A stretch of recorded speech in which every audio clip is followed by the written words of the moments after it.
KF-21이 통과한 시험 항목만 1만 3천 개에 달합니다. 비행시험은 약 1,700회입니다. 2015년 개발을 시작한 뒤 10년이 넘는 시간 동안 첫 비행 초음속 비행, 국산 AESA 레이더 성능 검증, 공대공 무장 분리, 유도 발사, 공중 급유 시험까지 이어졌습니다. 이제 KF-21은 체계 개발을 마무리하고 본격적인 양산 단계로 넘어갔습니다. 그러나 마지막까지 남아있는 핵심 과제가 있습니다. 바로 엔진입니다. KF-21은 대부분의 체계와 장비를 국내 기술로 개발했지만 현재 장착되는 핵심 엔진은 미국 계열의 F414입니다. 이 때문에 KF-21을 다른 국가에 수출할 때는 엔진과 관련된 미국 측 승인 문제가 따라올 수 있습니다. 첨단 무기와 핵심 부품은 원재 작사와 기술 보유국의 수출 통제에서 완전히 자유롭기 어렵기 때문입니다. 한국 정부가 10년 동안 3조 원 이상을 투입해 첼 5,000파운드급 가스터빈 엔진 개발에 착수하려는 이유도 여기에 있습니다. 목표는 단순한 국산화가 아닙니다. KF-21에 들어가는 F414보다 더 높은 성능을 가진 항공용 가스터빈 엔진을 개발하는 것이 1차 목표로 제시됐습니다. 한화 에어로스페이스와 두산 에너빌리티가 개념 설계와 기본 설계에 참여하는 구조가 거론되고 있습니다. 항공 엔진을 자체 설계하고 핵심 소재와 부품까지 안정적으로 확보할 수 있다면 KF-21의 수출 경쟁력은 지금과 전혀 다른 단계로 올라갈 수 있습니다. KF-21의 시작은 2015년입니다. 한국형 전투기 KF-X 사업의 체계 개발이 본격적으로 시작됐고 이후 약 10년 6개월에 걸친 개발 과정이 이어졌습니다. 2021년에는 시제기가 출고됐습니다. 이후 시험 비행이 단계적으로 확대됐고 단순히 공중에 뜨는 수준을 넘어 실제 전투기로 운용하기 위한 핵심 성능 검증이 이어졌습니다. 첫 비행 이후 KF-21은 초음속 영역에 진입했습니다. 이어 국산 AESA 레이더의 성능을 확인했고 공대공 무장을 안전하게 분리하는 시험과 유도 발사 시험도 진행했습니다. 공중 급유 시험까지 성공하면서 작전 방향과 임무 지속 능력에 필요한 핵심 절차도 검증했습니다. 지금까지 누적 비행 시험은 약 1,600회에 이르고 검증된 시험 항목은 약 1만 3천 개에 달합니다. 숫자만 놓고 봐도 KF-21이 얼마나 많은 단계와 검증 절차를 거쳤는지 알 수 있습니다. 전투기 개발은 한두 번의 성공적인 비행으로 끝나는 사업이 아닙니다. 고도와 속도, 기체 구조, 레이더 항전, 장비 무장 분리, 유도 무기 발사 연료, 개통, 공중 급유 비상 상황 대응까지 수많은 조건을 반복해서 확인해야 합니다. KF-21이 약 1,700회의 비행 시험과 1만 3천 개에 가까운 시험 항목을 통과했다는 것은 설계에서 시험, 양산으로 이어지는 전주기 개발 역량을 국내 항공우주 산업이 실제로 축적했다는 의미입니다. 올해 하반기부터는 초기 양산형인 KF-21 블록 1 기체가 공군에 순차적으로 인도될 예정입니다. 블록 1은 공대공 임무를 중심으로 운용됩니다. 동시에 공대지 공격 능력을 강화한 블록 2 개발도 추진되고 있습니다. 블록 1이 제공권 확보와 공중 전투 능력에 초점을 맞춘다면 블록 2는 지상 표적에 대한 타격 능력을 확대해 다목적 전투기로서의 완성도를 높이는 단계라고 볼 수 있습니다. KF-21의 체계 개발 완료가 중요한 이유는 단순히 새로운 전투기 한 기종을 확보했다는 데 있지 않습니다.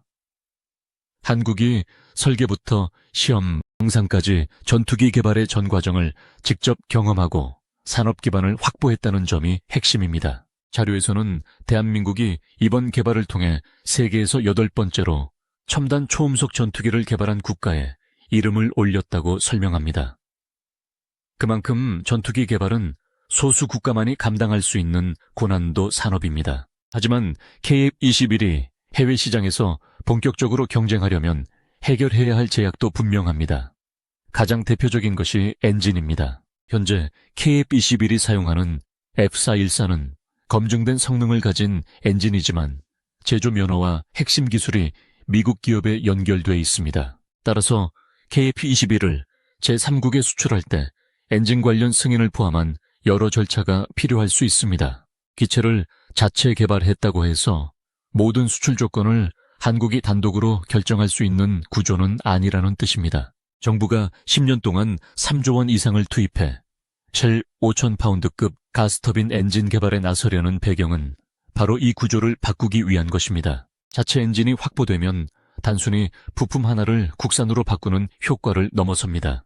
전투기 수출 협상에서 기술 통제와 공급망 의존도를 줄일 수 있고 장기적으로는 후속 전투기와 무인 전투기 각종 항공 플랫폼에 적용할 수 있는 독자적인 추진 체계 기반을 만들 수 있습니다. 한화 에어로스페이스는 항공 엔진과 관련된 자체 소재, 데이터베이스와 지식 재산을 축적하고 있다고 설명하고 있습니다. 또한 개발 과정에서 발생할 수 있는 다양한 기술 문제를 빠르게 해결할 수 있는 능력을 확대하려 하고 있습니다. 미국 항공 엔진 부품 기업을 인수한 경험도 있고 영국 내 인력을 3배로 늘리는 계획도 언급됐습니다. 이는 단순 조립에서 벗어나 설계와 소재 부품 정비까지 기술 범위를 넓히려는 움직임으로 볼 수 있습니다. 두산 에너빌리티는 발전용 가스터빈 제작 기술을 보유하고 있습니다. 발전용과 항공용 가스터빈은 사용 환경과 요구 성능에서 큰 차이가 있지만 기본적인 회전 기계와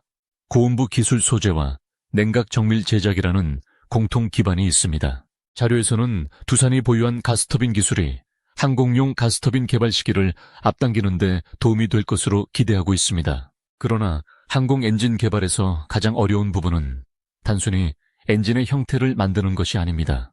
초고온, 초고압, 초고속이라는 극한 환경에서 장시간 버틸 수 있는 소재와 부품을 확보해야 합니다. 엔진 내부에서는 매우 높은 온도와 압력, 회전 속도가 동시에 발생합니다. 이런 환경을 견디는 소재로 티타늄과 니켈 계열 소재가 중요하게 거론됩니다. 안정적인 소재 공급망을 확보하지 못하면 설계에 성공하더라도 대량 생산과 지속 운용에서 문제가 생길 수 있습니다. 전문가들이 수입선 다변화와 대체 소재 개발을 동시에 강조하는 이유도 여기에 있습니다. 특정 국가나 특정 기업의 핵심 소재 공급을 지나치게 의존하면 국제 정세와 수출 통제 공급망 충격에 따라 사업 전체가 영향을 받을 수 있습니다. 따라서 엔진 국산화는 설계도와 부품 생산만의 문제가 아니라 원소재에서 가공 코팅 냉각 기술 정밀 제조 품질 관리까지 이어지는 전체 산업 생태계의 문제입니다. KF-21이 엔진까지 독자화에 성공한다면 파급력은 해외 수출에서 더욱 크게 나타날 수 있습니다. 현재 잠재 수출 시장으로는 인도네시아, 필리핀, 말레이시아, 아랍에미리트 등이 거론되고 있습니다. 이들 국가가 실제 도입국으로 확정된 것은 아니지만 KF-21이 해외 시장에서 관심을 받는 이유는 가격과 성능뿐 아니라 한국이 기체 개발과 생산 능력을 동시에 갖췄다는 점에 있습니다. 특히 KF-21 블록 1이 공군에 순차적으로 인도되고 블록 2 개발이 이어지면 해외 고객이 확인할 수 있는 실전 운용 데이터도 점차 늘어날 수 있습니다. 수출형 전투기에서 중요한 것은 카탈로그 성능만이 아닙니다. 실제 공군이 얼마나 안정적으로 운용하는지, 정비체계가 얼마나 빠르게 구축되는지, 부품 공급이 안정적인지, 무장 통합 범위가 얼마나 넓은지가 계약 경쟁력에 직접 영향을 줍니다. 여기에 독자 엔진이 더해질 경우 한국이 협상할 수 있는 범위도 더 넓어질 가능성이 있습니다. 자료에는 KAI의 2026 지속가능 보고서 내용도 함께 포함되어 있습니다.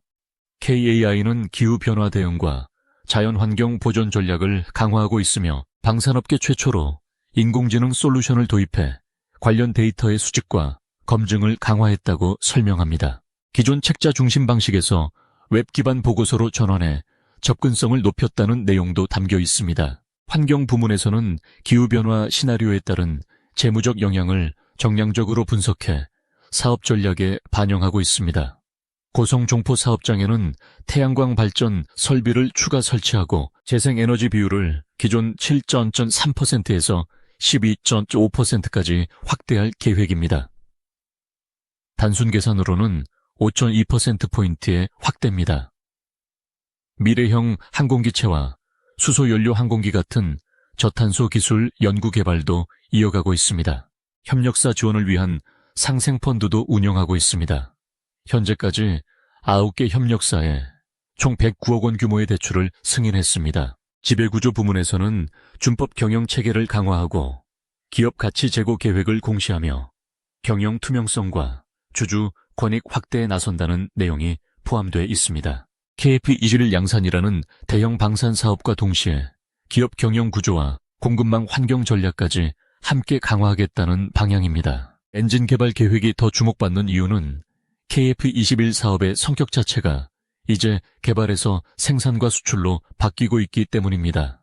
시제기 단계에서는 성능을 증명하는 것이 가장 중요했습니다. 하지만 양산 단계에서는 같은 성능을 반복해서 안정적으로 구현해야 하고 공군에 필요한 수량을 일정에 맞춰 공급해야 합니다. 해외 수출에서는 여기에 더해 장기간 부품을 공급하고 정비를 지원할 수 있는 능력까지 요구됩니다. 엔진을 외부에 의존하면 이런 장기 계획의 일부가 한국의 결정만으로 움직이지 않을 수 있습니다. 자료에서는 현재 엔진 개발이 개념 연구 단계에 있으며 연말 무렵 정부가 본사업으로 전환하는 방향을 검토할 가능성이 언급됩니다. 구체적인 일정은 향후 정부 결정에 따라 달라질 수 있지만 핵심은 이미 단순한 아이디어 수준을 넘어 개념 설계와 기본 설계를 준비하는 단계가 거론되고 있다는 점입니다. 한화 에어로스페이스와 두산 에너빌리티가 각각 항공 엔진 경험과 가스터빈 기술을 기반으로 역할을 맡는 구조가 제시되고 있습니다. 이 사업이 성공하려면 엔진 추력이라는 하나의 숫자만 달성해서는 부족합니다. 실제 전투기에 탑재하려면 반복적인 시동과 정지고도 변화, 고속 비행, 급격한 출력 변화 같은 조건에서도 안정성이 확보돼야 합니다. 자료가 초고온, 초고압, 초고속 환경을 강조하는 이유도 바로 여기에 있습니다. 항공 엔진은 작은 오차가 성능과 안전에 직접 연결되기 때문에 소재의 품질과 가공 정밀도 부품의 일관성이 매우 중요합니다. 티타늄과 니켈 같은 핵심 소재를 안정적으로 확보하는 문제도 사업의 중요한 축입니다. 개발에 필요한 소재를 수입할 수 있더라도 특정 공급선에 의존하면 장기 양산에서 위험이 커질 수 있습니다. 그래서 전문가들은 수입선을 여러 곳으로 분산하는 전략과 함께 대체 소재 개발을 병행해야 한다고 강조합니다. 결국 국산 엔진이라는 말은 엔진 완제품 하나를 국내에서 조립한다는 뜻이 아니라 핵심 소재와 부품 설계 시험 생산을 연결하는 기술 기반을 국내에 축적한다는 의미에 가깝습니다. KF21 자체의 개발 과정도 이런 축적의 결과였습니다. 2015년 사업 시작 이후 2021년 시제기 출고까지 기체 형상을 실제 항공기로 구현하는 단계가 진행됐고, 이후 첫 비행과 초음속 비행을 통해 기본 비행 성능을 검증했습니다. 국산 AESA 레이더 성능 검증은 전투기의 눈에 해당하는 센서 체계가 실제 비행 환경에서 작동하는지를 확인하는 과정이었습니다. 공대공 무장 분리와 유도 발사 시험은 무기를 안전하게 운용할 수 있는지를 보여주는 단계였습니다. 공중급유 시험은 장거리 임무 수행 능력과 작전 지속성을 넓히는 중요한 검증이었습니다. 이처럼 약 1,600회의 비행과 1만 3천 개의 시험 항목은 서로 따로 떨어진 숫자가 아닙니다. 기체 구조와 항전 장비, 레이더 무장 연료 계통을 실제 전투기 한 대 안에서 통합하는 과정의 누적 결과입니다. 이 시험들이 끝나야 양산형 기체가 공군에 인도될 수 있고, 이후 운용 경험이 쌓여야 해외 고객에게도 신뢰를 줄 수 있습니다. 초기 양산형 블록 1의 역할은 분명합니다. 먼저 공대공 임무 능력을 중심으로 전력화해 공군이 KF21을 실제 작전 체계 안에서 운용하도록 하는 것입니다. 이후 블록 2에서 공대지 공격 능력이 강화되면 임무 범위가 더 넓어집니다. 한 기종이 단계적으로 능력을 확장하는 방식은 개발 위험을 나누면서도 실전 배치를 앞당길 수 있다는 장점이 있습니다. 자료가 블록 1 인도와 블록 2 개발을 동시에 강조하는 것도 이런 이유입니다. 해외 시장에서는 인도네시아, 필리핀, 말레이시아, 아랍에미리트가 잠재 시장으로 언급됩니다. 아직 잠재 시장이라는 표현을 넘어 실제 계약으로 확정됐다고 볼 수는 없습니다. 하지만 KF21이 양산에 들어가고 한국 공군에서 실제 운용되기 시작하면 해외 고객이 평가할 수 있는 자료는 더 많아집니다. 여기에 독자 엔진 개발이 성공적으로 이어진다면 수출 과정에서 한국이 직접 통제할 수 있는 기술과 공급망의 범위가 넓어질 수 있습니다. AI가 병행하고 있는 지속가능 경영도 장기적인 생산 기반과 연결됩니다. 재생에너지 비율을 7.3%에서 12.5%로 높이는 계획, 9개 협력사에 119억 원 규모의 대출을 승인한 상생펀드, 기후변화 시나리오를 사업 전략에 반영하는 움직임은 대형 항공사업을 장기간 유지하기 위한 산업 기반의 한 부분입니다. 전투기 한 대의 경쟁력은 완성된 기체만으로 결정되지 않습니다. 생산시설과 협력사 소재 공급망, 품질관리 체계가 함께 버텨야 수십 년 동안 운용되는 군용 항공기를 지속적으로 지원할 수 있습니다. 결국 KF-21의 다음 단계는 두 축으로 정리됩니다. 첫 번째는 이미 개발을 마친 기체를 안정적으로 양산하고 공군에 인도하는 것입니다. 두 번째는 아직 해외 의존도가 높은 핵심 부품, 특히 엔진의 독자화를 추진하는 것입니다. 약 1,600회의 비행시험과 1만 3,000개에 달하는 시험 항목을 통과한 KF-21은 이미 기체 개발 능력을 증명했습니다. 이제 10년 동안 3조 원 이상이 투입될 15,000 파운드급 엔진 개발이 성공한다면 한국 항공우주 산업의 독립성은 한 단계 더 높아질 수 있습니다. 이 과정에서 중요한 것은 속도보다 완성도입니다. 항공 엔진은 전투기의 심장으로 불립니다. 수만 개의 부품과 극한의 소재 기술, 정밀한 열 관리와 회전체 설계가 동시에 요구됩니다. 단 한 부분의 결함도 전체 안전성과 임무 수행 능력에 영향을 줄 수 있습니다. 따라서 독자 엔진 개발은 단기간에 결과를 내기 어려운 사업이지만 성공했을 때 얻는 전략적 가치는 매우 큽니다. KF-21은 2015년 시작된 KF-X 사업에서 출발해 2021년 시제기 출고, 첫 비행, 초음속 비행, 국산 AESA 레이더 검증 공대공 무장 분리와 유도 발사 공중 급유 시험을 거쳐 양산 단계에 들어섰습니다. 약 10년 6개월 동안 축적된 시험과 개발의 결과가 이제 실제 공군 전력으로 전환되는 시점입니다.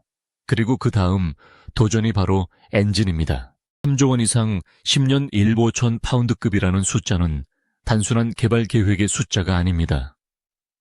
한국이 전투기 핵심 추진 체계까지 자체 기술로 확보할 수 있는지를 가르는 기준입니다. KF-21이 기체 개발에서 이미 보여준 1,600회의 비행시험과 13,000개의 검증 항목이 첫 번째 벽을 넘은 기록이라면 독자 엔진 개발은 두 번째 벽에 해당합니다. 성공한다면 KF-21의 의미는 달라집니다. 한국이 자체 전투기를 설계하고 생산하는 수준을 넘어 핵심 엔진까지 직접 설계하고 공급할 수 있는 항공산업 국가로 이동하게 됩니다. 수출 과정에서 외부 승인에 의존해야 하는 범위를 줄이고 후속 전투기와 차세대 항공 플랫폼 개발의 기반도 확보할 수 있습니다. 그래서 해외가 KF-21을 주목하는 이유는 지금 완성된 기체의 성능만이 아닙니다. 그 뒤에서 진행되고 있는 엔진과 소재 공급망, 양산 체계까지 포함한 한국 항공우주 산업 전체의 변화가 더 큰 의미를 갖고 있기 때문입니다.